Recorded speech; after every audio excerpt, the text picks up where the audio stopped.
சிவன் கோயிலுக்கு செல்லும் போதும் திரும்பி வரும்போதும் இந்த விஷயத்தை மட்டும் பண்ணாதீங்க. கோவிலுக்கு செல்வது உங்கள் மனதில் உள்ள எதிர்மறை எண்ணங்களை நீக்கி மனதையும் ஆன்மாவையும் தூய்மைப்படுத்தும். ஒவ்வொரு தெய்வத்தையும் வழிபடுவதற்கு சில விதிமுறைகள் இருக்கிறது. முழு முதற் கடவுளான விநாயகரை தோப்பு கரணம் போட்டு தலையில் குட்டி கொண்டு வணங்க வேண்டும். பெருமாள் கோவிலுக்கு சென்றால் முதலில் தாயாரை தரிசித்த பின்னரே பெருமாளை வணங்க வேண்டும். ஆனால் சிவன் கோவிலுக்கு செல்லும் முறை சற்று வேறுபட்டது. சிவன் கோவிலில் முதலில் சிவபெருமானை வணங்கிய பின்னரே அம்பாளை தரிசிக்க வேண்டும். பிரதோஷ காலத்தில் வலம் வருவது, மற்ற நாட்களில் வழிபடுவது என சில விதிமுறைகள் இருக்கிறது. சிவனுக்கும் நந்திக்கும் குறுக்கே செல்லக்கூடாது. சண்டிகேஸ்வரரை வணங்கிவிட்டு கைகளை காட்டிச் செல்வது போன்ற சில சம்பிரதாயங்களும் உள்ளது.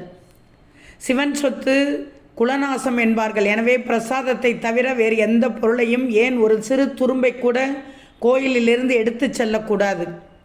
கோவிலில் இருந்து புறப்படுவதற்கு முன் சிறிது நேரம் அமர்ந்து உங்கள் ஆடையில் ஒட்டியிருக்கும் தூசியை தட்டிவிட்டு வர வேண்டும். சிவகணங்கள் உங்களுடன் வராமல் இருக்கவும், நவகிரகங்கள் உங்களுடன் ஒட்டிக்கொள்ளாமல் இருக்கவும் சிறிது நேரம் அமர்ந்து விட்டு செல்ல வேண்டும். சிவன் கோவிலில் வழிபட்ட பிறகு செய்ய வேண்டிய மிக மிக முக்கியமான காரியங்களில் ஒன்று சண்டிகேஸ்வரர் சன்னதியில் வழிபடுவது.